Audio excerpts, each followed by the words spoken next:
हाँ जी, good morning students. आज शुरू करने वाले हम थ्योरी ऑफ कॉस्ट में short run cost. Short run cost से पहले हम लोगों ने पढ़ा बच्चों व्हाट इज कॉस्ट फंक्शन। तो कॉस्ट के टाइप्स भी हम लोगों ने पढ़ लिए, जो कुछ थ्योरेटिकल टाइप्स थे कि अकाउंटिंग कॉस्ट क्या है, इम्प्लिसिट कॉस्ट क्या है, इकोनॉमिक कॉस्ट क्या है, historical cost, private cost, social cost, semi variable cost और स्टेयर स्टेप वेरिएबल कॉस्ट भी हम लोगों ने पढ़ा। ये सारी कॉस्ट की थ्योरीज पढ़ने के बाद आज का जो टॉपिक है बच्चा, वो है बिल्कुल प्रैक्टिकल टॉपिक। प्रैक्टिकल का मतलब क्या है कि हम लोग आज जो पढ़ेंगे ना, वो कंप्लीट कंसेप्चुअल टॉपिक पढ़ेंगे कि कॉस्ट के और डिफरेंट टाइप्स क्या हो सकते हैं शॉर्ट रन में और लॉन्ग रन में। जो शॉर्ट रन में कॉस्ट के डिफरेंट टाइप्स हैं, उनका आपस में क्या रिलेशन है। शॉर्ट रन में जो प्रोडक्शन की लॉ थी, लॉ ऑफ वेरिएबल प्रोपोर्शन, क्या उसका कोई कनेक्शन है कॉस्ट से। तो ये सारी बातें पढ़ेंगे, कॉस्ट के कर्व्स, कॉस्ट के रिलेशन आपस में। इन सबको पढ़ने के बाद बहुत सारे प्रैक्टिकल क्वेश्चंस, एमसीक्यूज बन सकते हैं, जहां पे आपको बहुत सारा ध्यान देकर समझना पड़ेगा कि इसका आंसर क्या होगा, क्योंकि कंसेप्ट जहां पर होता है ना, वहां दिमाग लगता है। तो आप कंसेप्ट को बहुत ध्यान से सुनना। टेबल डायग्राम यूज करूंगा, टेबल के प्रिंसिपल समझना कि मैं कैसे बना रहा हूं, क्या रूल है कौन सी कॉस्ट का, उसको सुनना। उसके बाद डायग्राम में कर्व्स की जो भी शेप्स हैं उनको याद रखना, और किस शेप का क्या रीजन है, ये बहुत इंपॉर्टेंट बात है। ये सारी बातें धीरे धीरे करके आपको समझ में आ जाएंगी बच्चों। मैं शुरू करता हूं शॉर्ट रन कॉस्ट को। तो शॉर्ट रन कॉस्ट है क्या बच्चों, आपको याद होगा जब प्रोडक्शन फंक्शन टॉपिक हमने पढ़ा था ना, तो प्रोडक्शन फंक्शन में पढ़ा था कि शॉर्ट रन में आपके पास दो टाइप के फैक्टर्स होते हैं। शॉर्ट रन में आपके पास दो टाइप के फैक्टर्स होते हैं, एक तो फिक्स्ड फैक्टर्स और दूसरा वेरिएबल फैक्टर्स। ये आपको अच्छे से याद होगा, फिक्स्ड फैक्टर्स और वेरिएबल फैक्टर्स। अब जितना भी खर्चा फिक्स्ड फैक्टर्स के ऊपर आता है उसे हमने बोल दिया फिक्स्ड कॉस्ट, और जितना भी खर्चा वेरिएबल फैक्टर्स पे आता है उसको हमने बोल दिया बच्चा वेरिएबल कॉस्ट। समझ में आया। तो शॉर्ट रन में हमने ये देखा था कि फिक्स्ड कॉस्ट तो फिक्स रहेगी, एग्जैक्टली फिक्स कॉस्ट तो फिक्स रहेगी, ये चेंज नहीं होगी आउटपुट के साथ साथ, लेकिन वेरिएबल कॉस्ट चेंज होगी आउटपुट के साथ साथ। तो हम क्या देख रहे हैं कि शॉर्ट रन में हमारे पास दो कॉस्ट है, एक तो फिक्स्ड कॉस्ट और एक वेरिएबल कॉस्ट। फिक्स्ड कॉस्ट को मैं बोल सकता हूं TFC, total fixed cost. Variable cost को बोल सकता हूं टीवीसी, टोटल वेरिएबल कॉस्ट। यहां तक आपको बात समझ में आती है बच्चों, क्योंकि हमने ये सब चीजें पढ़ ली है। अब फिक्स्ड कॉस्ट था क्या, उसको डिफाइन कैसे किया था, बहुत ही सिंपल था। फिक्स्ड कॉस्ट था, it refers to the expenditure, it refers to the expenditure incurred on fixed factors of production. Expenditure incurred on fixed factors of production, ये आप लोगों ने पढ़ा था बच्चों। जितना भी खर्चा फिक्स्ड फैक्टर्स ऑफ प्रोडक्शन पे होता है उसको हमने बोल दिया fixed cost. It does not change, it does not change with the change in level of output. It does not change with the change in level of output, ये भी आपने पढ़ लिया। अब अगर मैं ये बोलूं कि वेरिएबल कॉस्ट आउटपुट के साथ साथ चेंज होती है क्या, आप बोलोगे सर यस होती है। क्यों होती है, तो उसके रीजन ध्यान से सुनना। वेरिएबल कॉस्ट थी क्या, पहले वो सुन लो कि जितना भी खर्चा, जितना भी expenditure incurred on expenditure incurred on variable factors of production, जितना भी खर्चा वेरिएबल फैक्टर्स ऑफ प्रोडक्शन पे हुआ है उसको हमने बोल दिया बच्चा वेरिएबल कॉस्ट। और फिर बोला कि it change with the change in level of output. अब एग्जांपल क्या है, तो बच्चों फिक्स्ड कॉस्ट के एग्जांपल क्या थे, जितना भी आपने रेंट पे किया, जितना भी आपने रेंट पे किया लैंड के लिए, वो फिक्स्ड कॉस्ट था, क्योंकि रेंट आउटपुट के साथ साथ तो नहीं बदलने वाला। जितना भी आपने इंटरेस्ट पे किया ऑन कैपिटल, तो आउटपुट के साथ इंटरेस्ट कभी नहीं बढ़ता बच्चों, ठीक है। उसके बाद एग्जांपल दिए वेरिएबल कॉस्ट में आप लोगों को हमने लास्ट क्लास में, वेजेस टू लेबर। अब जितना ज्यादा आप प्रोडक्शन करेंगे, उतनी ज्यादा आप लेबर इंप्लॉय करेंगे, उतने ज्यादा आप वेजेस पे करेंगे। दूसरा पेमेंट ऑफ रॉ मटेरियल, इसको भी आपने क्या बोला था, वेरिएबल कॉस्ट। अगर मैं आपको बोलूं बच्चों कि शॉर्ट रन में आपके पास दो ही कॉस्ट हैं, शॉर्ट रन में आपके पास दो ही कॉस्ट हैं, और इन दोनों कॉस्ट को अगर आप प्लस कर देते हो, इन दोनों कॉस्ट को अगर आप प्लस कर देते हो, तो शॉर्ट रन में आपको क्या प्रिंसिपल मिलता है, क्या फॉर्मूला मिलता है बच्चा? शॉर्ट रन में अगर मैं टोटल फिक्स्ड कॉस्ट को, टोटल फिक्स्ड कॉस्ट को और टोटल वेरिएबल कॉस्ट को ऐड कर देता हूं, प्लस कर देता हूं, तो मुझे क्या मिलेगा? Total fixed cost plus total variable cost is equals to total cost. मेरी बात समझ में आ रही है बच्चों कि जितना भी खर्चा फिक्स फैक्टर पे हुआ वो था टीएफसी, जितना भी खर्चा वेरिएबल फैक्टर्स पे हुआ वो था टीवीसी, तो टोटल आपका जो खर्चा हुआ वो क्या हुआ? Total cost. Very very simple. तो हमने ये जान लिया कि शॉर्ट रन में TFC plus TVC is equal to TC होता है, टोटल कॉस्ट होता है। अब ये बात जाननी जरूरी है कि जब हम रिलेशनशिप करने जाते हैं टीएफसी का, टीवीसी का और टीसी का आपस में, तो आपको रिलेशनशिप एक्सप्लेन करने के लिए एक शेड्यूल और एक ग्राफ की हेल्प तो पड़ेगी बच्चों। शेड्यूल भी चाहिए, ग्राफ भी चाहिए, और शेड्यूल बनाने के लिए आपको पता होना चाहिए कि कौन सी कॉस्ट का क्या प्रिंसिपल है। ठीक है, अब मेरी बात सुनना बच्चों ध्यान से। अगर मैं टेबल बनाता हूं या ग्राफ बनाता हूं तो कैसे बनाऊंगा? सबसे पहले मैं बनाऊंगा कुछ कॉलम्स। कॉलम में सबसे पहले units of output. Sir output ही क्यों? क्योंकि बच्चा कॉस्ट जो होता है ना वो आउटपुट का फंक्शन होता है। किसका फंक्शन होता है? Cost is function of output. आप लोग अच्छे से जानते हैं बच्चों।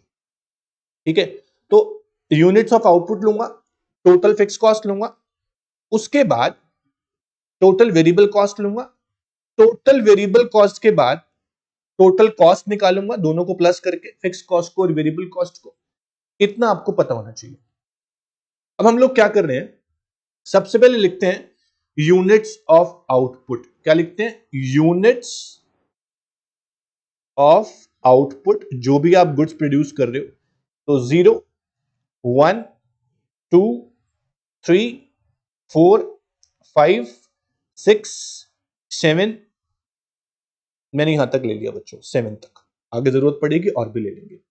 उसके बाद नेक्स्ट इज आपने लिखा टोटल फिक्स्ड कॉस्ट, फिर आपने लिखा टोटल वेरिएबल कॉस्ट, दोनों को प्लस कर दूंगा तो मुझे मिलेगा बच्चा टोटल कॉस्ट। समझ में आया यहां तक आपको? तो हम टेबल बनाने जा रहे हैं, कंसेप्ट सीख रहे हैं टीएफसी का, टीवीसी का और टीसी का। ध्यान से सुनना बच्चों। अगर मैं बात करता हूं रेंट ऑफ बिल्डिंग की या रेंट ऑफ लैंड की, मैंने एग्जांपल लिखे यहां पे, तो मैंने लिखा है कि fixed cost does not change with the change in level of output. Example दिया रेंट ऑफ लैंड, तो ये कॉस्ट चेंज नहीं होती बच्चों। जब फिक्स्ड कॉस्ट चेंज नहीं होती तो आप प्रोडक्शन करें या ना करें। मान लीजिए एक फर्म प्रोडक्शन नहीं कर रही है, तो फैक्ट्री या प्रीमाइसेस जो रेंट पे लिया हुआ है, प्रोडक्शन नहीं हो रहा है उस पर, तो क्या रेंट पे नहीं करना पड़ेगा? सर ऑब्वियस पे करना पड़ेगा, प्रोडक्शन हो या ना हो। ऐसी कॉस्ट जो आपको जीरो लेवल ऑफ प्रोडक्शन पे भी पे करनी पड़ सकती है, उनको बोलते हैं फिक्स कॉस्ट। तो पे करनी पड़ेंगे आपको। कौन सी cost? Fix cost, unavoidable cost. तो आप लिखोगे यहां पर, कुछ भी एग्जांपल डाल सकते हो। मान लो मैंने लिखा 10, तो फिक्स्ड कॉस्ट जो है प्रोडक्शन हो या ना हो फिक्स्ड है, और हमेशा शॉर्ट रन में आपके फिक्स्ड कॉस्ट फिक्स रहेंगी, वो चेंज नहीं होंगी बच्चों। तो fixed cost remain fixed in the short time period, आपने पढ़ा है बच्चों। उसके बाद अब बात करते हैं टोटल वेरिएबल कॉस्ट की। सर प्रोडक्शन नहीं हो रहा, प्रोडक्शन जीरो है। जब प्रोडक्शन नहीं हो रहा तो रॉ मटेरियल तो मेरा लगेगा ही नहीं। प्रोडक्शन नहीं हो रहा तो लेबर भी मेरे को कोई यूज की नहीं है, मैं वेजेस भी पे नहीं करूंगा क्योंकि लेबर ही यूज की नहीं है। प्रोडक्शन नहीं होता तो रेंट ऑफ बिल्डिंग देना पड़ता है, समझ में आता है। प्रोडक्शन नहीं होता इंटरेस्ट ऑन कैपिटल देना पड़ता है, समझ में आता है। प्रोडक्शन नहीं होता तो रॉ मटेरियल को मैं क्यों कंज्यूम करूंगा, क्यों लेके आऊंगा, या लेबर को क्यों हायर करूंगा। तो वेरिएबल कॉस्ट जो है वो हमेशा जीरो होगी at zero level of output because there is no production, there is no variable cost। ये ध्यान रखें। तो मैंने लिखा जीरो। अब बात आती है कि आगे की टेबल में कंप्लीट कैसे करूंगा। तो सर आपको याद होगा कि हम शॉर्ट रन पढ़ रहे हैं अभी। शॉर्ट रन में जो प्रोडक्शन की लॉ पढ़ी, हमने जो शॉर्ट रन में बच्चा प्रोडक्शन की लॉ पढ़ी, वो ये पढ़ी law of variable proportions, law of variable proportion, जिसको हमने बोला रिटर्न्स टू फैक्टर। तो शॉर्ट रन में तो प्रोडक्शन की ये लॉ होती है जो हमने पढ़ी। अब जो कॉस्ट है वो किसका फंक्शन है बच्चों? Cost is function of output, और आउटपुट की यानी प्रोडक्शन की जो लॉ है शॉर्ट रन में वो है लॉ ऑफ वेरिएबल प्रपोर्शन। तो इस लॉ में हमने क्या पढ़ा था कि स्टेज वन में, इनिशियली स्टेज वन में जो प्रोडक्शन है वो इंक्रीजिंग रेट से बढ़ रहा था, क्योंकि जो फैक्टर्स थे वो बेटर यूटिलाइज थे। Better utilisation of fixed factors, ये आप लोगों ने पढ़ा है बच्चों, पढ़ा है कि नहीं? Better utilisation of fixed factors. दूसरा आपने पढ़ा था यहां पे हाई डिग्री ऑफ एफिशिएंसी थी, स्टेज वन में हाई डिग्री ऑफ एफिशिएंसी थी बच्चों, लेबर में हाई डिग्री ऑफ एफिशिएंसी थी। अब मेरे को एक बात बताओ, जब फिक्स फैक्टर्स का यूटिलाइजेशन बेटर होगा और हाई डिग्री ऑफ एफिशिएंसी होगी, तो मेरे बच्चे ये बताओ कि कॉस्ट जो है, जो कॉस्ट है वो बहुत तेजी से बढ़ने वाली है या आराम से बढ़ने वाली है? अगर प्रोडक्शन इनिशियल स्टेज पे है, सर आप अभी प्रोडक्शन को शुरू कर रहे हो, आप स्टेज वन में प्रोडक्शन आपने इनिशिएट किया है, ऊपर से आपके फैक्टर्स भी बेटर यूटिलाइज्ड हैं, आपकी लेबर भी एफिशिएंसी से प्रोडक्शन कर रही है, हाई एफिशिएंसी यहां पर है, तो आपकी कॉस्ट बहुत तेजी से बढ़ने का तो कोई चांस ही नहीं है। देखो आउटपुट बढ़ाओगे कॉस्ट तो बढ़ेगी, बट कैसे बढ़ेगी? अगर मैं बोलता हूं सर कि स्टेज वन में, स्टार्टिंग में स्टेज वन में आपकी जो कॉस्ट है वो डिक्रीजिंग रेट से बढ़ती है, क्योंकि fixed factors are better utilised and labour is very efficient, efficiency बहुत ज्यादा है स्टेज वन के अंदर, तो कॉस्ट डिक्रीजिंग रेट से बढ़ेगी। तो समझ में आता है आपको? नहीं आता? बिल्कुल आएगा सर, क्योंकि सब लॉजिक मैच होता है। तो हम बोलते हैं कि due to law of variable proportion in short term, law of variable proportion की वजह से ही कॉस्ट के प्रिंसिपल्स चलते हैं। तो cost is totally depend upon the production, cost is function of output, हमने ऐसा पढ़ा था। Price of factor of production पे डिपेंड करता है कॉस्ट कितनी आएगी। अभी यहां पर तो बेटर एफिशिएंसी भी है, यूटिलाइजेशन भी अच्छा है फिक्स फैक्टर्स का, तो कॉस्ट आपकी बहुत धीरे बढ़ने वाली है, तेजी से बढ़ने का कोई चांस नहीं है। तो मैं आपको बता रहा हूं कि वेरिएबल कॉस्ट का जो फर्स्ट रूल है वो क्या है कि total variable cost first increase at decreasing rate. Sir क्यों? ये लॉजिक बताया आप लोगों को, साथ में लिखा, तो लॉजिक से ही आपको बता रहा हूं कि variable cost first increase at decreasing rate. बच्चों मैंने प्रोडक्शन को जब इंक्रीज किया 0 से 1, 1 से 2, मेरी कॉस्ट बढ़ रही है, पहले मान लो बच्चा 10 से, उसके बाद मेरी बढ़ रही है कॉस्ट 8 से, मतलब कि 10 से फिर 8 से फिर बढ़ रही है मान लो 6 से। ये कौन सा रेट हो गया? Decreasing rate. समझ में आ रहा है आपको बच्चों? यहां तक 0, 10, 18, 24, आप ध्यान से देखो, आउटपुट बढ़ रही है, आपकी कॉस्ट भी बढ़ रही है, और कौन से रेट से बढ़ रही है? डिक्रीजिंग रेट से बढ़ रही है। उसके बाद वापस प्रोडक्शन चैप्टर पे आते हैं। मैंने बोला था आपको कि प्रोडक्शन चैप्टर समझ में आएगा तो कॉस्ट समझ में आएगा। तो प्रोडक्शन अभी यूज हो रहा है सारा का सारा। उसके बाद क्या था? स्टेज वन के बाद हमने बात की थी बच्चों स्टेज टू की। स्टेज टू में क्या था? स्टेज टू में जो फैक्टर्स हैं वो ऑप्टिमम यूटिलाइज थे। कैसे? ऑप्टिमम यूटिलाइज्ड, ठीक है। तो इसकी वजह से जो कॉस्ट थी, जो कॉस्ट आएगी वो ना ज्यादा ना कम, वो कांस्टेंट रेट से बढ़ेगी, क्योंकि ऑप्टिमम यूटिलाइजेशन है। तो second principle is PVC increase at constant rate. अब देखो 4 से बढ़ाया, उसके बाद फिर से 4 से बढ़ाया, ठीक है, फिर 4 से बढ़ाया, फिर से 4 से बढ़ाया, ये कांस्टेंट रेट है।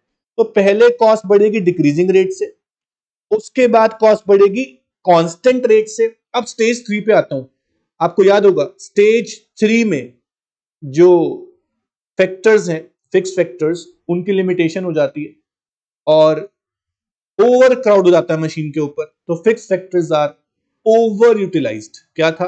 Over utilisation of fix factors. उसके अलावा पुअर कोऑर्डिनेशन था और एफिशिएंसी बिल्कुल भी नहीं थी। तो मेरी कॉस्ट बहुत तेजी से बढ़ने वाली है बच्चों स्टेज 3 में। अब बढ़ाऊंगा इंक्रीजिंग रेट से, ठीक है। कौन से रेट से? इंक्रीजिंग रेट से।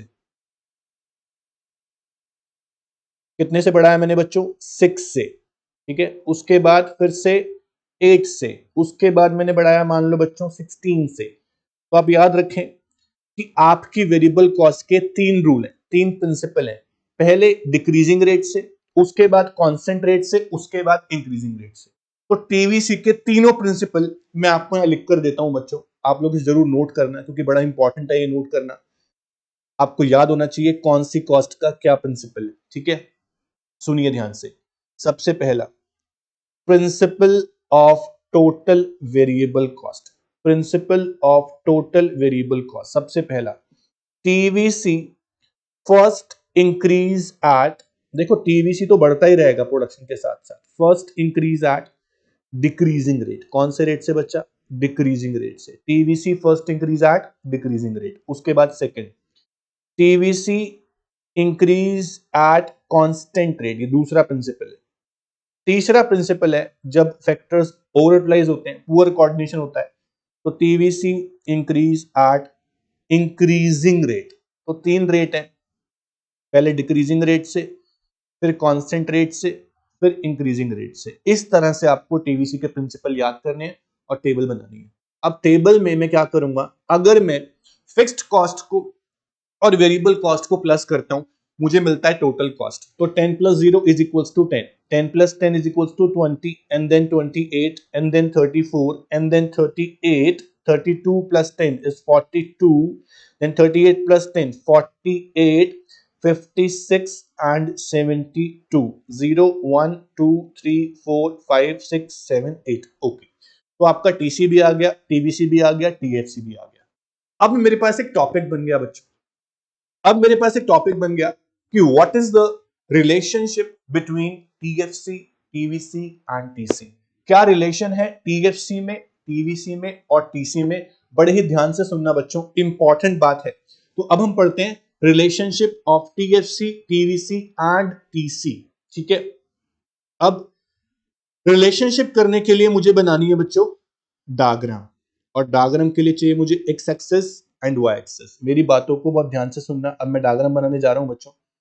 तो डायग्राम में हम एक्स और वाई एक्सिस पे यहां पर यूनिट्स ऑफ आउटपुट और units of output x axis पे, और वाई एक्सिस पे आप लेके चलोगे बच्चों total fixed cost, total variable cost and total cost. समझ में आया कि नहीं बोलूं?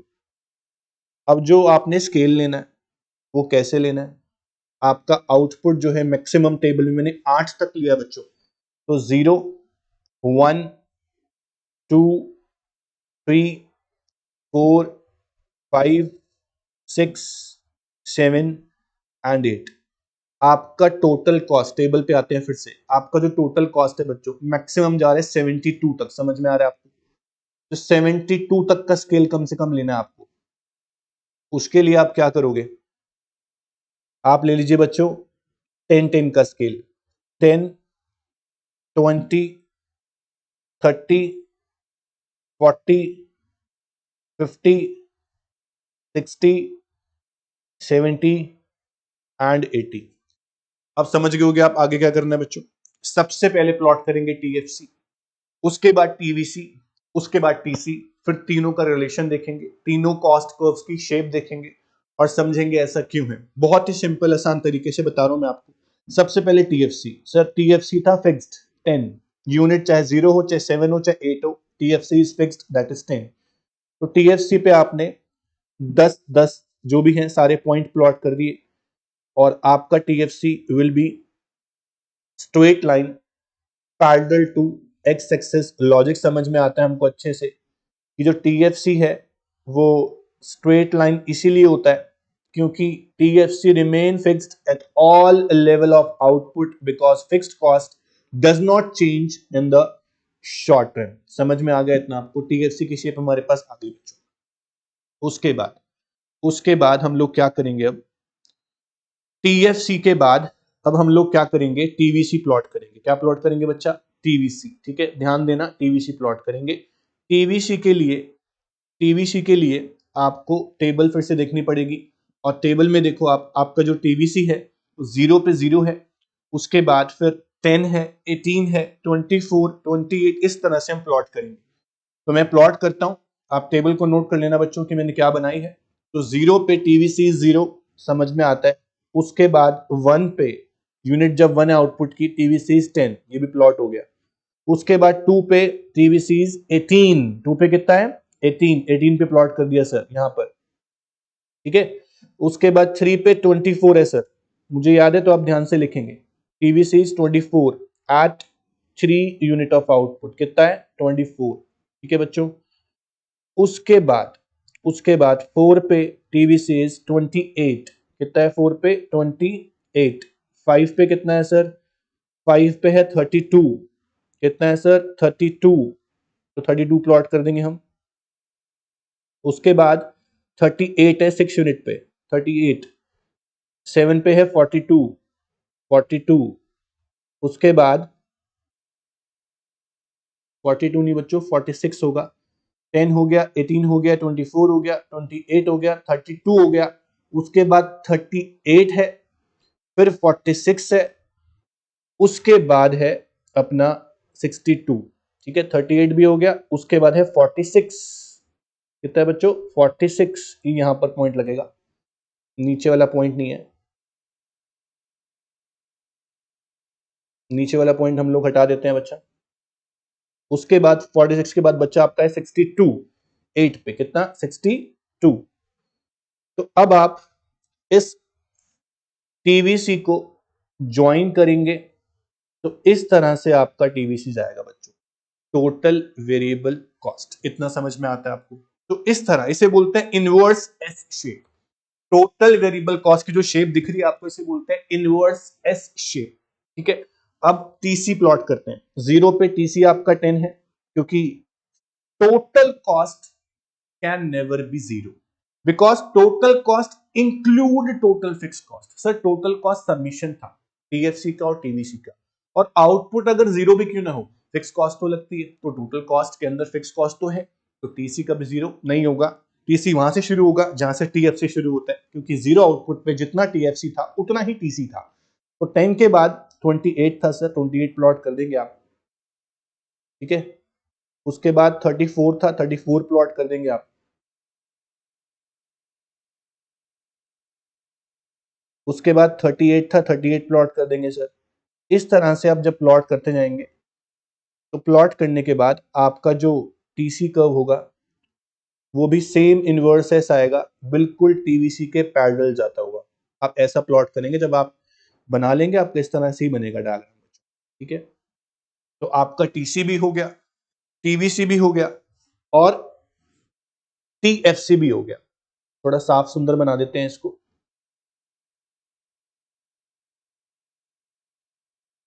ठीक है बच्चों। तो टीएफसी, टीसी एंड टीवीसी आपके पास तीनों ग्राफ आ गए बच्चों, तीनों कर्व्स आपके पास आ गए। अब हम पढ़ते हैं what is the relation, what is the relation of TFC, TVC and TC. First of all number 1, सबसे पहला रिलेशन आप क्या लिखेंगे कि TFC curve is constant, okay, and parallel to OX axis, क्योंकि because TFC is fixed and cannot change, ठीक है। TFC is fixed at all level of output, TFC कभी चेंज नहीं होगा शॉर्ट रन में, इसलिए TFC फिक्स्ड होगा। और शेप कैसे होगी पैरेलल टू एक्स एक्सिस, इसको बोलेंगे परफेक्टली इलास्टिक शेप। TFC की शेप कैसी है बच्चों, परफेक्टली इलास्टिक, याद है इलास्टिसिटी ऑफ डिमांड, तो परफेक्टली इलास्टिक।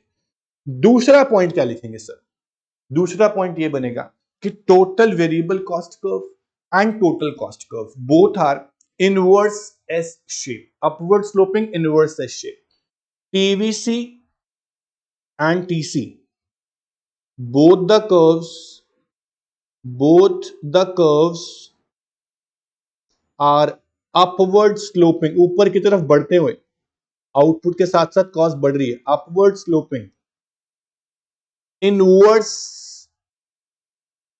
एस शेप, ये ध्यान रखना, इनवर्स एस शेप। दे मतलब दोनों, both, they first increase at decreasing rate. दोनों के दोनों पहले कौन से रेट से बढ़ रहे हैं? डिक्रीजिंग रेट से। सर टीसी भी ऐसा ही है क्या? बिल्कुल सर, टीसी भी डिक्रीजिंग रेट से बढ़ेगा।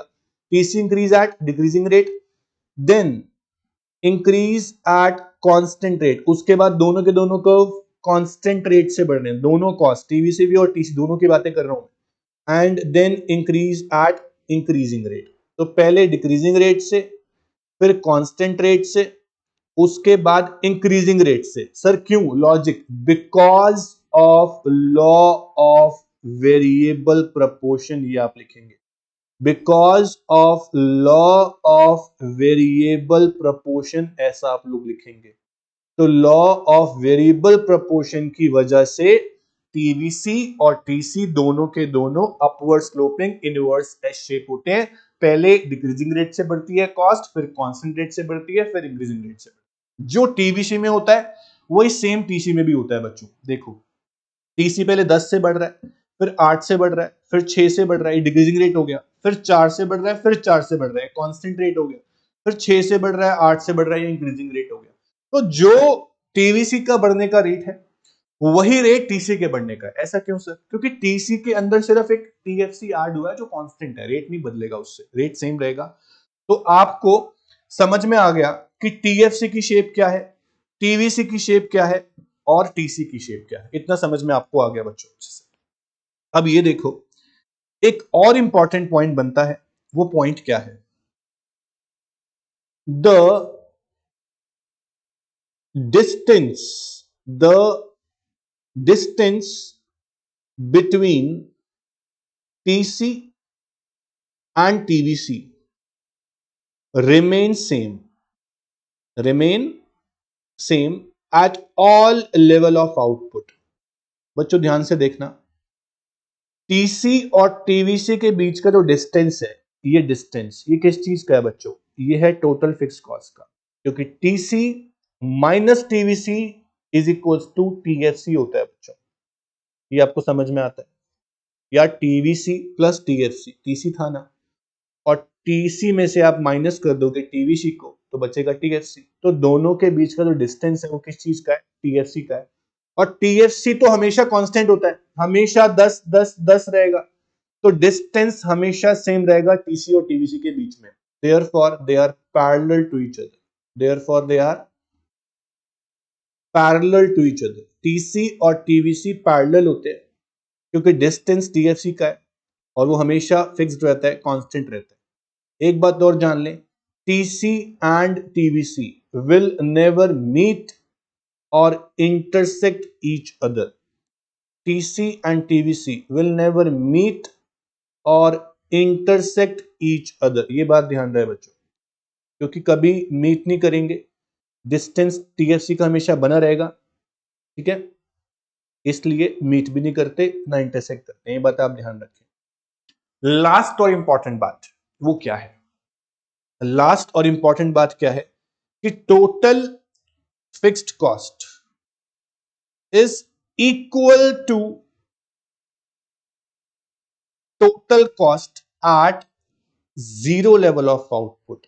जब प्रोडक्शन नहीं होता, जब प्रोडक्शन नहीं होता तो टीसी और टीएफसी बराबर होते हैं सर। ये ध्यान रखना, बहुत इंपॉर्टेंट क्वेश्चन, न्यूमेरिकल्स में बहुत काम आएगा। जब प्रोडक्शन नहीं होता, देखो आप टेबल में, जब प्रोडक्शन नहीं होता तो आपका टीएफसी और टीसी बराबर है। क्यों बराबर है सर? क्योंकि टोटल कॉस्ट के अंदर दो कॉस्ट हैं, टीएफसी और टीवीसी। जीरो आउटपुट पे टीवीसी तो कुछ है नहीं, तो जो भी टोटल फिक्स कॉस्ट है वही टोटल कॉस्ट है। मेरी बात समझी कि जीरो आउटपुट पे वेरिएबल कॉस्ट तो है नहीं सर, जितनी भी टोटल फिक्स कॉस्ट है वही टोटल कॉस्ट है, ये सिर्फ जीरो पे होता है। तो at zero level of output आप बोलोगे TFC is equals to TC. ये बात ध्यान रखना। ये था रिलेशनशिप किसका? टीसी का, टीवीसी का और टीएफसी का। इतना समझ में आ गया बच्चों आपको? बहुत ही आसान, बहुत ही इंटरेस्टिंग चीज थी। अब इसके बाद हमारे पास टोटल फिक्स कॉस्ट शुरू होता है, और टोटल फिक्स कॉस्ट जो है वो क्या है, समझ में आ गया आपको कि जो कॉस्ट आउटपुट के साथ साथ डायरेक्टली चेंज नहीं होती। एग्जांपल है rent of building, interest on loan, salary of permanent staff, insurance premium etcetera. अगर आपसे पूछते हैं कि टोटल फिक्स कॉस्ट के और अदर नेम क्या हो सकते हैं, आप बोलोगे sir supplementary cost, overhead cost, unavoidable, इसे अवॉइड नहीं कर सकते, इनडायरेक्ट कॉस्ट भी बोलते हैं और जर्नल कॉस्ट भी बोलते हैं। तो सर फिक्स कॉस्ट के अलग अलग नाम आपको याद रखने हैं। उसके बाद टेबल आपको बता दी कि आउटपुट कितनी भी बढ़ती रहे, fixed cost remain fixed at all level of output, इसीलिए टोटल फिक्स कॉस्ट कर्व जो है वो पैरेलल टू एक्स एक्सिस होता है, ये आप ध्यान रखें। परफेक्टली इलास्टिक शेप होती है सर, कौन सी शेप? Perfectly elastic. पहले आप बोलोगे TFC curve is horizontal, TFC curve is horizontal और straight line parallel to X axis, ठीक है। उसके बाद आगे चलते हैं बच्चों। तो फिक्स कॉस्ट फिक्स क्यों है? Why does fix cost do not very with output, ये चेंज क्यों नहीं होती? तो आप क्या बोलोगे? Fix cost like salary of permanent staff, rent of telephone या रेंट ऑफ बिल्डिंग आउटपुट के साथ साथ नहीं बदलेगा। आउटपुट कम है या ज्यादा है, फिक्स कॉस्ट जितनी जानी है उतनी जाएगी ही जाएगी। उसके बाद शुरू किया हमने बच्चों वेरिएबल कॉस्ट को, अच्छे से समझा इसको। उसके बाद हमने एग्जाम्पल दिए, देन टेबल देखी। टेबल में देखो आप, यहां पर भी आप ये देखोगे कि सबसे पहले टीवीसी डिक्रीजिंग रेट से बढ़ेगा सर, 6 से बढ़ रहा है और 4 से बढ़ रहा है, समझ में आया। उसके बाद कांस्टेंट रेट और डिक्रीजिंग रेट से भी बढ़ेगा। आप डायग्राम जब बनाएंगे तो इस तरह से बनेगा। यहां आप बोलोगे कि टीवीसी की शेप कैसी है सर? टीवीसी की शेप है इनवर्सली एस शेप, पहले डिक्रीजिंग रेट से बढ़ेगा, फिर कांस्टेंट रेट से बढ़ेगा और फिर इंक्रीजिंग रेट से बढ़ेगा। और आउटपुट जब जीरो होगी तो टीवीसी भी जीरो होगा, क्योंकि प्रोडक्शन नहीं हो रहा तो लेबर या रॉ मिल का कोई खर्चा आपके पास नहीं होने वाला बच्चों। उसके बाद हमने पढ़ा टीसी को। टीसी क्या होता है? सबमिशन होता है सर, किसका सबमिशन? टोटल फिक्स्ड कॉस्ट का और टोटल वेरिएबल कॉस्ट का। फिर हमने पढ़ा रिलेशन। रिलेशन में बनाया हमने टेबल और डायग्राम। तो रिलेशन देखा तो क्या था कि TC curve is inverse S shape, ठीक है। सेम जो टीसी की शेप है वही टीवीसी की शेप है। टीसी और टीएससी दोनों बराबर होते हैं, कब बराबर होते हैं sir? Zero level of output पे, बहुत इंपॉर्टेंट बात है।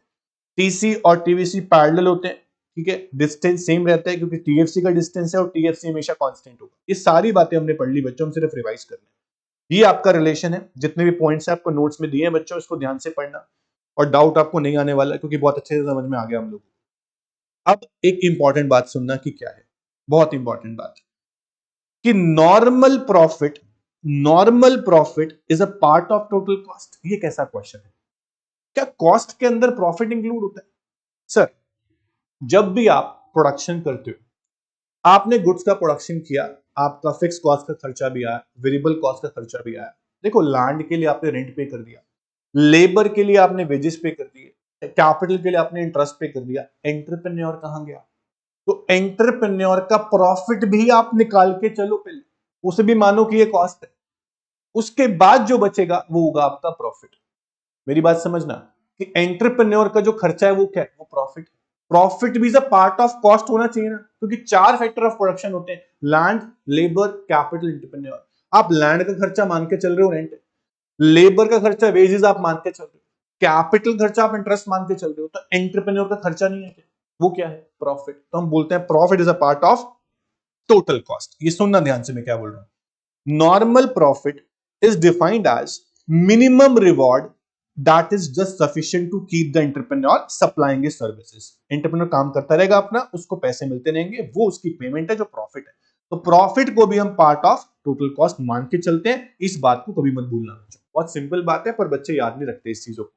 तो हमने कंप्लीट किया अभी अभी टोटल कॉस्ट वाले पोर्शन को। सर क्यों टोटल कॉस्ट? क्यों? हमने 3 कॉस्ट की है बच्चा। टोटल कॉस्ट के अंदर आपने टीएफसी भी कर लिया, आपने टीवीसी भी कर लिया, इन शॉर्ट आपने टोटल कॉस्ट पूरा खत्म कर लिया अभी। तो हम पढ़ रहे हैं शॉर्ट रन। शॉर्ट रन में आपके पास total cost, total fix cost, total variable cost, 3 cost हमने पढ़ ली। तीनों का रिलेशन हम लोगों ने पढ़ लिया, रिवाइज भी कर लिया कि किसकी शेप क्या है और क्यों है। तो ध्यान रखना कि लॉ ऑफ वेरिएबल प्रोपोर्शन की वजह से टीसी और टीवीसी इनवर्स से शेप होते हैं। अब इसके बाद क्या बात आती है बच्चों, सुनना ध्यान से। इसके बाद क्या आता है? इसके बाद हम बात करते हैं बच्चों, किसकी बात करते हैं? एवरेज कॉस्ट की। सर एवरेज कॉस्ट क्या होता है? बच्चों ध्यान से सुनना, एवरेज कॉस्ट क्या है? एवरेज कॉस्ट, ठीक है, जस्ट 1 सेकेंड। हाँ जी, तो एवरेज कॉस्ट क्या है बच्चों? अभी हमने पढ़ा total cost is equals to total fixed cost plus total variable cost. यहां तक समझ में आता है आपको? Total fixed cost plus total variable cost, यहां तक आपको समझ में आता है बच्चों? उसके बाद अगर मैं ये बोलूं बच्चों, जैसे आप लोगों ने टोटल प्रोडक्शन किया था, उसके बाद ये देखा था कि एक लेबर कितना प्रोड्यूस कर रही है, तो आपने एवरेज प्रोडक्ट निकाल लिया था।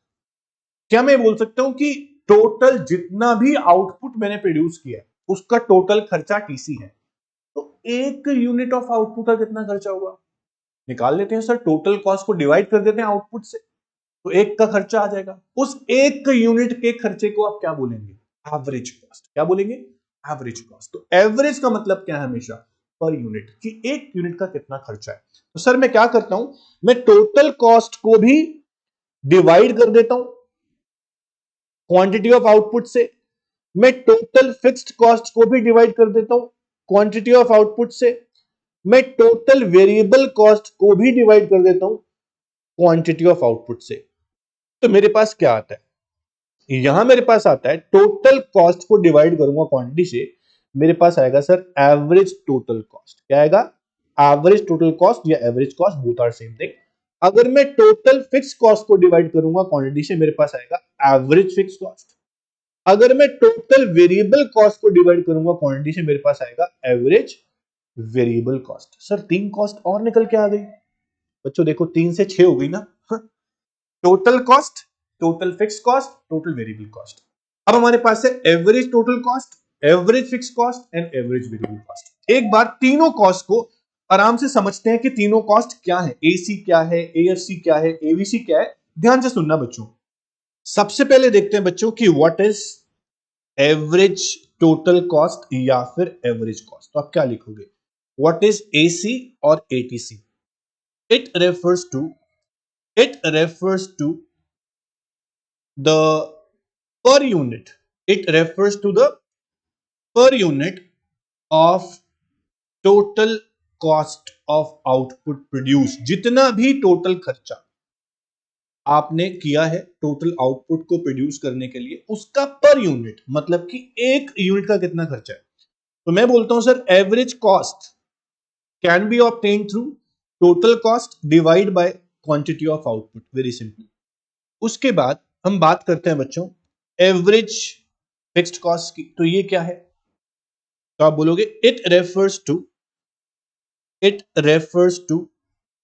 The per unit of total fixed cost. जितना भी आपका टोटल फिक्स्ड कॉस्ट लगा शॉर्ट रन में प्रोडक्शन करने में, उसका एवरेज आप निकालना चाह रहे हैं। एक यूनिट ऑफ आउटपुट में एवरेज फिक्स्ड कॉस्ट कितनी है आप ये निकालना चाह रहे हैं। तो टीएफसी डिवाइड बाय क्यू आप करेंगे, आपका एएफसी आ जाएगा। तो आप एक एक यूनिट की भी कॉस्ट क्यों निकाल रहे हैं? आपको एवरेज प्रॉफिट निकाल के देखना होगा, आपको एवरेज कॉस्ट देखनी है मेरी कितनी आ रही है। क्योंकि एक यूनिट ऑफ आउटपुट की कॉस्ट पता चल गई तो मैं कितनी भी यूनिट की कॉस्ट एस्टिमेट कर सकता हूं, मैं इजीली सारी कैलकुलेशन कर सकता हूं जो मुझे करनी है। इसलिए मैं एवरेज कॉस्ट भी निकाल के चलता हूं कॉस्ट में, ठीक है। इसका भी बहुत इंपॉर्टेंस है बच्चों। फिर आते हैं हम एवरेज वेरिएबल कॉस्ट पे। ये क्या होता है सर? सर जितना भी टोटल वेरिएबल कॉस्ट आपका लगा है उसका पर यूनिट। तो it refers to the per unit of total variable cost, per unit of total variable cost. Simple. How to find out AVC? AVC can be calculated as TVC divide by Q, simple. तो आप लोगों ने क्या पढ़ा कि total cost is equals to total fixed cost plus total variable cost. फिर आपने divide कर दिया टीसी को क्वांटिटी से, टीएफसी को भी किसकी क्वांटिटी सर? जो भी आप आउटपुट प्रोड्यूस कर रहे हैं। अभी फाइंड आउट करके दिखाऊंगा आपको मैं। तो आपके पास आ गया एवरेज टोटल कॉस्ट या फिर average cost is equals to submission of average fix cost plus average variable cost. आपके पास एक फॉर्मूला और बन के तैयार हो गया बच्चों। मान लीजिए 10 यूनिट्स ऑफ आउटपुट आपने प्रोड्यूस की थी, उसकी टोटल कॉस्ट जो थी वो थी 100 रुपए। तो एक यूनिट ऑफ आउटपुट जो बनी उसकी कॉस्ट क्या है, तो 100 डिवाइड बाई 10 आपने कर दिया, 10 रुपए में एक यूनिट बनी। अब आप इजीली कुछ भी कैलकुलेशन कर सकते हो। तो एवरेज कॉस्ट निकालना भी कई बार इंपॉर्टेंट हो जाता है बच्चों। नोट्स पे आते हैं, नोट्स में देखते हैं कि what is A C, A V C and A F C. ध्यान से देखिएगा, average fixed cost, average variable cost और दोनों का सम करके मिलता है हमारे पास एवरेज कॉस्ट। तो एसी है क्या, एवरेज कॉस्ट है क्या बच्चों? एवरेज कॉस्ट क्या है? The per unit cost. Explain the relationship between cost and output in more realistic manner. From TFC, TVC and TC, we can obtain per unit cost also. कैसे obtain करते हैं आपको सिखा दिया बच्चों मैंने कि AFC कैसे निकाला आपने, TFC डिवाइड बाय Q। आपने AVC कैसे निकाला बच्चों, AVC TVC divide by Q, है ना। फिर आप मैंने AC निकाला, AC कैसे निकाला बच्चों, total cost divide by Q। तो इस तरह से आपने तीनों एवरेज कॉस्ट को फाइंड आउट कर लिया बच्चों। अभी क्वेश्चन अराइज क्या होता है कि सर तीनों को एक बार हम टेबल से और ग्राफ से समझते हैं, तीनों कॉस्ट के डीप में जाते हैं और देखते हैं कौन सी कॉस्ट का कैसा बिहेवियर है। तो अब हम लोग क्या पढ़ेंगे, behaviour of AFC, AVC and AC। क्या पढ़ेंगे sir, behaviour of AFC, AVC and AC। बहुत ही इंपॉर्टेंट टॉपिक है बच्चा, behaviour of average fixed cost, average variable cost and average cost. ध्यान से सुनना, सबसे पहले बात करेंगे एवरेज फिक्स कॉस्ट की। किसकी बात करेंगे, एवरेज फिक्स कॉस्ट की। तो नोट्स पे आता हूं, ध्यान से सुनना बच्चों। एवरेज फिक्स कॉस्ट का क्या बिहेवियर, आप लोग अच्छे से जानते हो कि एवरेज फिक्स कॉस्ट जो है वो कैसे फाइंड आउट होती है, टोटल फिक्स कॉस्ट को आउटपुट से डिवाइड करके। ऐसे ही होता है बच्चों, टोटल फिक्स कॉस्ट को आउटपुट से डिवाइड करके। लेकिन टोटल फिक्स कॉस्ट तो हमेशा कांस्टेंट रहती है सर, टीएफसी हमेशा फिक्स रहता है। इसका मतलब ये नहीं कि एएफसी भी हमेशा फिक्स रहेगा, no. TFC total fix cost, आपने एक यूनिट प्रोड्यूस की, चाहे आपने 2 की, चाहे आपने 3 यूनिट बनाई, चाहे आपने 5 यूनिट बनाई, आपकी टीएफसी थी फिक्स्ड, मान लो 12 कांस्टेंट। तो मैंने निकालना है कि एक यूनिट आउटपुट प्रोड्यूस करने के लिए मेरा एवरेज फिक्स कॉस्ट कितना आ रहा है, वो अलग अलग आएगा सर।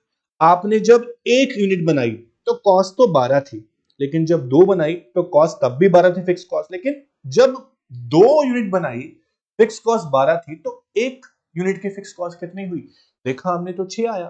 टोटल फिक्स कॉस्ट को डिवाइड किया किससे, आउटपुट से, तो मिला आपको average fix cost, that is 6। तो ऐसे आप लोग डिवाइड कर रहे हैं, टोटल फिक्स कॉस्ट को आप लोग डिवाइड कर रहे हैं क्वांटिटी से, आपके पास आ रहा है एवरेज फिक्स कॉस्ट, तो वो आपका ये आ रहा है sir 12 divide by 0। Total fix cost 12 है, आउटपुट आपकी 0 है, तो नॉट डिफाइंड आंसर आएगा, आपने इनफिनिट लिख दिया। उसके बाद क्या देख रहे हो कि आपकी टोटल फिक्स कॉस्ट से जो एवरेज फिक्स कॉस्ट आ रही है वो हमेशा डिक्लाइन हो रही है सर, फॉलिंग हो रही है। ध्यान से देखो, पहले 12 है, फिर 6 है, फिर 4 है, फिर 3 है, फिर 2.4 है।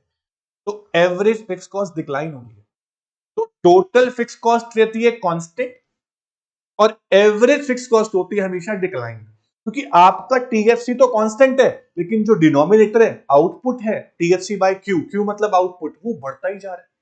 तो ऑब्वियस जो आपका आंसर आएगा वो फॉलिंग आएगा। तो टीएफसी को जब आप डिवाइड करते हो क्वांटिटी से, आपके पास आता है एवरेज फिक्स कॉस्ट और वो हमेशा फॉलिंग आएगी, ध्यान रखना। अब बिहेवियर या नेचर कैसा हुआ एफसी का, आप ध्यान देना। As seen in table, as seen in table AFC fall with rise in output. समझ रहे हो सर, आउटपुट 1 2 3 4 5 और आपका जो एएफसी है वो डिक्लाइन हो रहा है 12 6 4 3 2.4, क्योंकि टीएफसी को डिवाइड किया आपने क्वांटिटी से, वो भी कैसे, आउटपुट से। कैसी क्वांटिटी से, इंक्रीजिंग आउटपुट से डिवाइड किया 1 2 3 4, तो आपका एएफसी कैसा आएगा सर? आपका एएफसी डिक्लाइन होता हुआ आएगा, डिमिनिशिंग होगा। तो लिखा हुआ है कि AFC diminishes by the same proportion as that of proportion of increase in number of units। समझ में आ रहा है आपको? तो आपका जो एएफसी होगा keeps on falling as the level of output increases but can never become zero। ये बहुत इंपॉर्टेंट क्वेश्चन है कि आपका जो एएफसी है वो डिक्लाइन तो होगा but never be zero. AFC curve is rectangular hyperbola. अब ये सारी बातें क्या हैं, समझना, ध्यान देना कि मैं क्या समझाना चाह रहा हूं। आप जब डायग्राम बनाओगे बच्चों, नोट्स पे आते हैं, आपका यूनिट्स ऑफ आउटपुट जो था, यूनिट्स ऑफ आउटपुट जो था वो था 0 1 2 3 4 5 ऐसे था। आपने लिखा टोटल फिक्स कॉस्ट, मान लीजिए हमने लिखा 10 10 10 10 एंड 10। फिर आपने निकाला एवरेज फिक्स कॉस्ट। कैसे निकाला सर? टोटल फिक्स कॉस्ट को डिवाइड कर दिया क्वांटिटी से, तो आपका आया इनफाइनाइट 10/0। फिर 10/1 आपका आया 10, 10/2 आपका आया 5, then 3.3, then 2.5 and then finally 2। आपका एएफसी ये आ गया। तो यहां पर भी आपका एएफसी डिक्लाइन हो रहा है, कम होता हुआ दिख रहा है आपको। अब इससे जब आप ग्राफ बनाएंगे, इस टेबल से जब आप ग्राफ बनाएंगे बच्चों, तो आपके ग्राफ में आप नीचे लिखेंगे जब यूनिट्स ऑफ आउटपुट, ठीक है, और वाई एक्सिस पे लिखेंगे आप एवरेज फिक्स कॉस्ट। जब इसको प्लॉट करेंगे ना आप, 0 पे आप प्लॉट करेंगे, इनफाइनाइट है कुछ प्लॉट नहीं कर सकते। 1 पे आपका 10 है, मान लीजिए 10 प्लॉट करेंगे। 2 पे आपका 5 है, 5 प्लॉट करेंगे। फिर 3.3 है, फिर 2.5 है, फिर 2 है। ऐसे आपका एवरेज फिक्स कॉस्ट इस तरह से आएगा बच्चों कर्व। इसको बोलते हैं downward sloping rectangular hyperbola.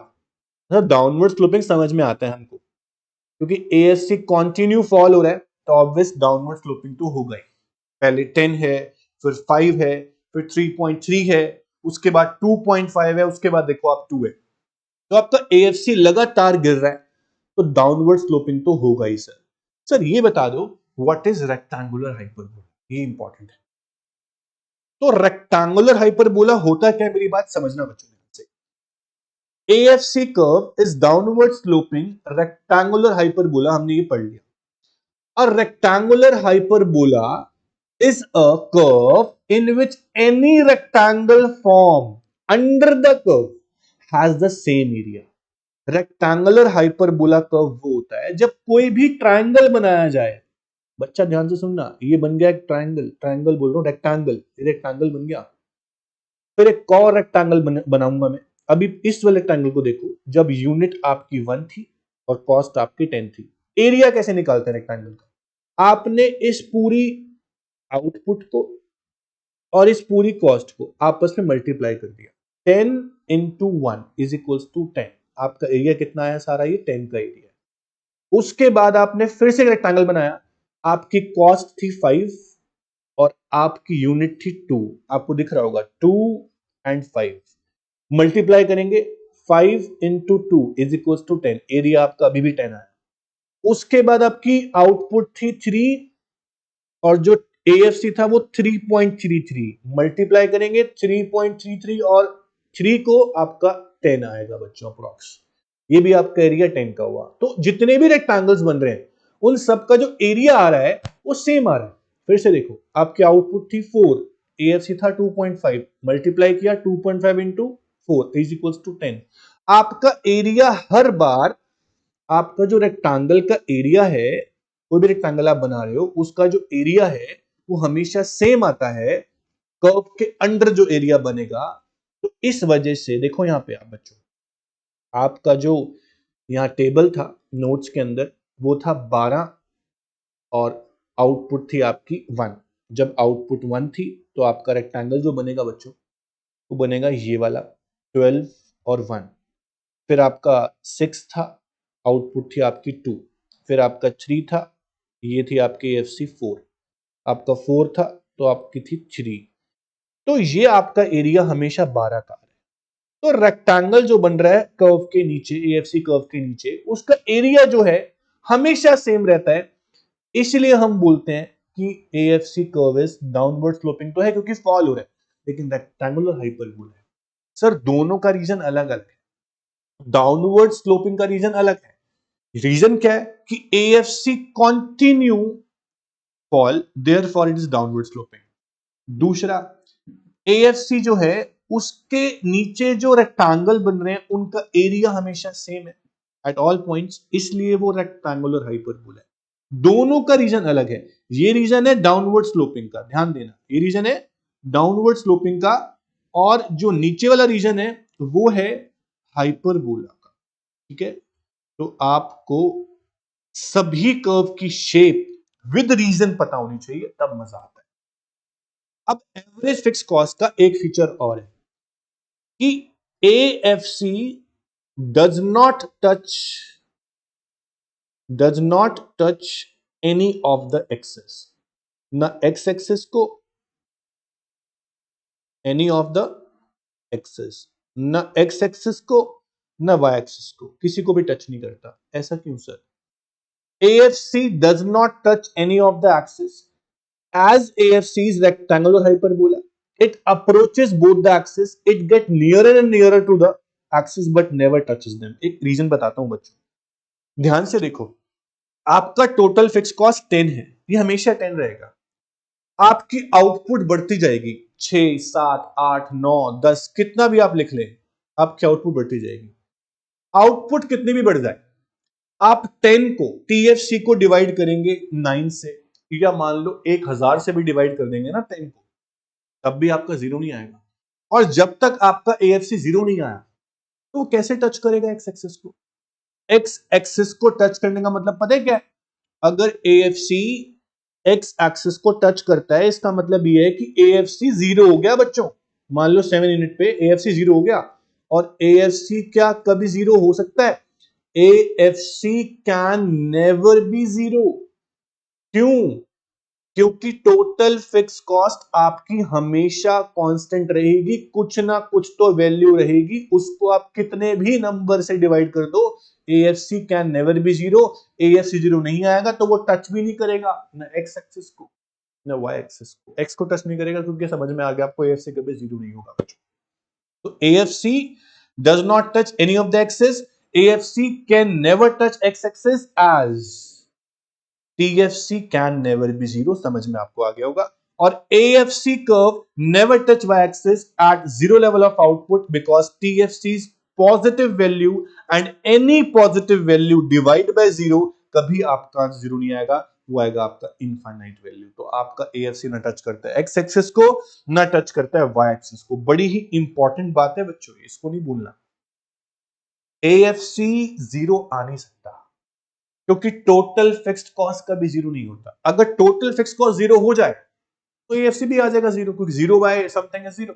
But total fixed cost कभी जीरो होगा ही नहीं, क्योंकि प्रोडक्शन हो या ना हो, आपकी टोटल फिक्स्ड कॉस्ट तो लगनी ही लगनी है, जो लगती है वो लगेगी बच्चों। सो AFC can never be zero, इसलिए वो टच नहीं करता। अब AFC का बिहेवियर जान लिया हमने। AFC के 3-4 मेन फीचर हैं। सबसे पहला, AFC इज डाउनवर्ड स्लोपिंग। दूसरा, AFC इज रेक्टेंगुलर हाइपरबोला। तीसरा, AFC can never touch X axis and Y axis. ये 3 मेन रीजन है AFC के, इनको भूलना मत। इसके बाद अब जो नेक्स्ट टॉपिक होगा वो होगा एवरेज वेरिएबल कॉस्ट और एवरेज कॉस्ट का रिलेशन या उसका बिहेवियर। एवीसी का और एसी का बिहेवियर तब जान पाएंगे जब दोनों के डायग्राम कर्व टेबल बनाएंगे, उनका रिलेशनशिप करेंगे। ऐसे ही एक कॉस्ट अभी और आने वाली है, दैट इज मार्जिनल कॉस्ट, वो भी पढ़ेंगे, उसका रिलेशन पढ़ेंगे एवरेज कॉस्ट के साथ। फिर हम शॉर्ट रन कंप्लीट करेंगे, फिर आएगा आपका लॉन्ग रन। तो इस तरह से चैप्टर चलता रहेगा। बहुत ही इंटरेस्टिंग चैप्टर, समझ में आपको आ रहा होगा। तो ध्यान से पढ़ो, नोट्स बनाओ, टेबल प्रैक्टिस करो, कर्व बनाओ, कर्व की शेप क्या है बनाकर देखो, उसके रीजन देखो क्या है। रीजन के बिना कोई शेप का फायदा नहीं है करने का, शेप का रीजन क्या है वो याद होना चाहिए। ठीक है, रटना नहीं है, देखो समझ के करना। उसके बाद जो मैंने आज कराया उसे रिवाइज करना। नेक्स्ट क्लास में करेंगे एवीसी और एसी और एमसी और तीनों का रिलेशन और बिहेवियर। ठीक है बच्चों, आज इतना ही करेंगे। Thank you.